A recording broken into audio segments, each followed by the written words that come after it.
Penelitian tindakan kelas. Penelitian tindakan kelas adalah penelitian yang dilakukan di dalam kelas menggunakan suatu tindakan untuk meningkatkan kualitas proses belajar mengajar agar diperoleh hasil yang lebih baik lagi dari sebelumnya. Dapat dicermati pengertian PTK secara lebih rinci dan lengkap. PTK didefinisikan sebagai suatu bentuk kajian yang bersifat reflektif oleh pelaku tindakan. Tindakan tersebut dilakukan untuk meningkatkan kemantapan rasional dan tindakan-tindakan mereka dalam melaksanakan tugas sehari-hari, memperdalam pemahaman terhadap tindakan-tindakan yang dilakukan serta memperbaiki kondisi di mana praktik-praktik pembelajaran tersebut dilakukan. Untuk mewujudkan tujuan-tujuan tersebut, penelitian tindakan kelas dilaksanakan dalam proses berdaur yang terdiri dari 4 tahap: planning, action, observation, evaluation, dan reflection. Karakteristik penelitian tindakan kelas. 1. Yang pertama, penelitian tindakan kelas merupakan prosedur penelitian di kelas yang dirancang untuk menanggulangi masalah nyata yang dialami guru berkaitan dengan siswa di kelas itu. Ini berarti bahwa rancangan penelitian diterapkan sepenuhnya di kelas itu, termasuk pengumpulan data, analisis, penafsiran, pemaknaan, perolehan temuan, dan penerapan temuan. Semua dilakukan di kelas dan dirasakan oleh kelas itu. Kedua, metode penelitian tindakan kelas diterapkan secara kontekstual dalam arti bahwa variabel-variabel yang ditelaah selalu berkaitan dengan keadaan kelas itu sendiri. Dengan demikian, temuan hanya berlaku untuk kelas itu sendiri dan tidak dapat digenerasikan untuk kelas yang berikutnya. Temuan penelitian tindakan kelas hendaknya selalu diterapkan secara segera dan ditelaah kembali efektivitasnya dalam kaitannya dengan keadaan dan suasana kelas itu. Ketiga, PTK terarah pada suatu perbaikan atau peningkatan kualitas pembelajaran dalam arti bahwa hasil atau temuan penelitian tindakan kelas itu adalah pada diri guru telah menjadi perubahan, perbaikan, atau peningkatan sikap dan perbuatannya. Penelitian tindakan kelas akan lebih berhasil jika ada kerjasama antara guru-guru dan di sekolah sehingga mereka dapat sharing permasalahan, dan apabila penelitian telah dilakukan selalu diadakan pembahasan perencanaan tindakan yang dilakukan. Dengan demikian, penelitian tindakan kelas itu bersifat kolaborasi dan kooperatif. Yang keempat, penelitian tindakan kelas bersifat luas dan mudah diadaptasi. Dengan demikian, maka cocok digunakan dalam rangka pembaharuan dalam kegiatan kelas. Hal ini juga memungkinkan diterapkannya suatu hasil studi dengan segera dan penelaahan kembali secara berkesinambungan. Kelima, penelitian tindakan kelas banyak mengandalkan data yang diperoleh langsung atas refleksi dari diri penelitian. Pada saat penelitian berlangsung, guru sendiri dapat dibantu rekan lainnya mengumpulkan informasi, menata informasi, membahasnya, mencatatnya, menilainya, dan sekaligus melakukan tindakan-tindakan secara bertahap. Setiap tahap merupakan tindakan lanjut tahap sebelumnya. Yang keenam, penelitian tindakan kelas sedikitnya ada kesamaan dengan penelitian eksperimen dalam hal percobaan tindakan yang secara dilakukan dan ditelaah kembali efektivitasnya. Tetapi penelitian tindakan kelas tidak secara ketat mengendalikan variabel yang mungkin mempengaruhi hasil penilaian.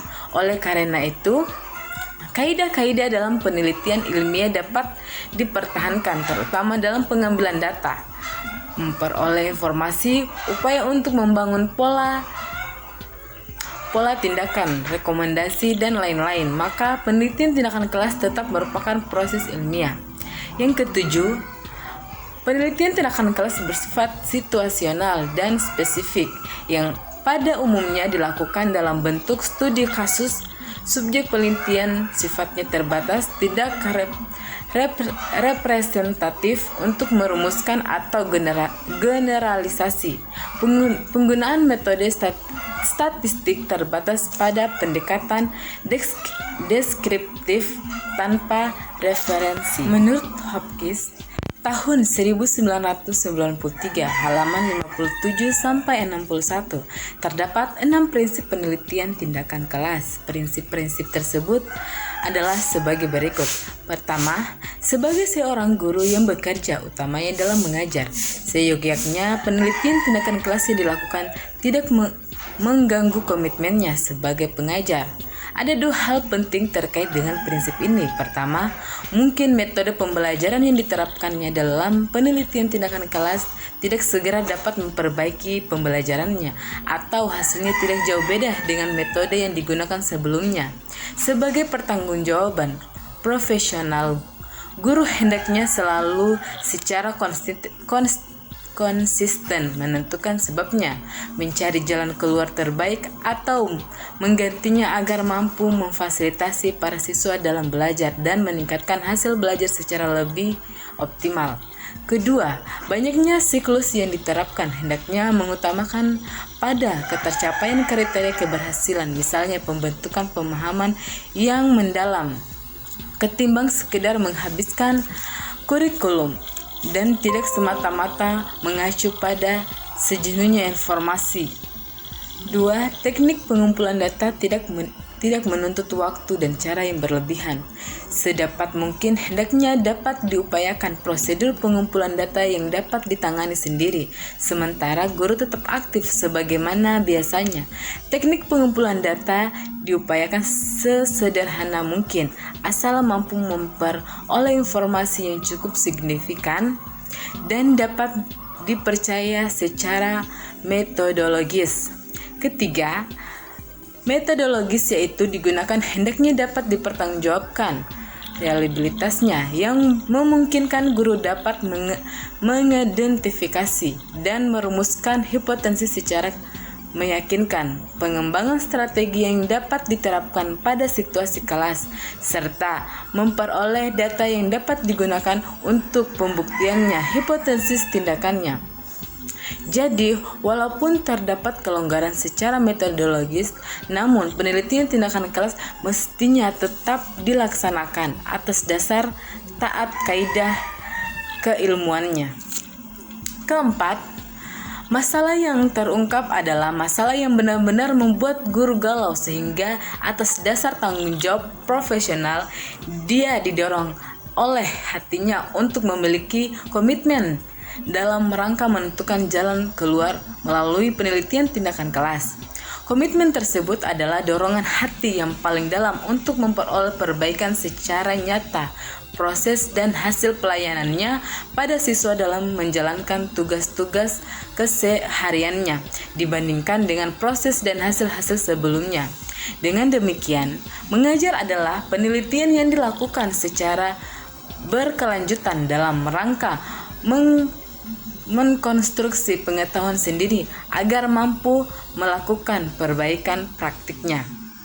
Kelima, pelaksanaan penelitian tindakan kelas seyogyanya mengindahkan tata krama kehidupan berorganisasi. Artinya, penelitian tindakan kelas hendaknya diketahui oleh kepala sekolah, disosialisasikan pada rekan-rekan guru, dilakukan sesuai dengan kaidah-kaidah keilmuan, dilaporkan hasil kesesuaian dengan tata krama penyusunan karya tulis ilmiah, dan tetap mengedepankan kepentingan siswa layaknya sebagai manusia. Keenam, permasalahan yang hendak dicarikan solusinya lewat penelitian tindakan kelas hendaknya tidak terbatas hanya pada konteks kelas atau mata pelajaran tertentu, tetapi tetap mempertimbangkan perspektif sekolah secara keseluruhan. Dalam hal ini, keterlibatan lebih dari seorang pelaku akan sangat mengakomodasi kepentingan tersebut. Tujuan penelitian tindakan kelas. Tujuan penelitian dapat digolongkan atas dua jenis, tujuan utama dan tujuan kesertaan. Tujuan-tujuan tersebut adalah sebagai berikut. 1. Tujuan utama pertama, melakukan perbaikan dan peningkatan layanan profesional guru dalam menangani proses pembelajaran. Tujuan tersebut dapat dicapai dengan melakukan refleksi untuk mendiagnosis kondisi, kemudian mencoba secara sistematis berbagai model pembelajaran alternatif yang diyakini secara teoretis dan praktis dapat memecahkan masalah pembelajaran. Dengan kata lain, guru melakukan perencanaan, melaksanakan tindakan, melakukan evaluasi dan refleksi. Kedua, tujuan utama kedua, melakukan pengembangan keterampilan guru yang bertolak dari kebutuhan untuk mengulangi berbagai persoalan aktual yang dihadapi terkait dengan pembelajaran. Tujuan ini dilandasi oleh 3 hal penting. Pertama, kebutuhan pelaksanaan tumbuh dari guru sendiri, bukan karena ditugaskan oleh kepala sekolah. Kedua, proses latihan terjadi secara hand-on and mind-on, tidak dalam situasi artifisial. Ketiga, produknya adalah sebuah nilai karena keilmihan segi pelaksanakan akan didukung oleh lingkungan.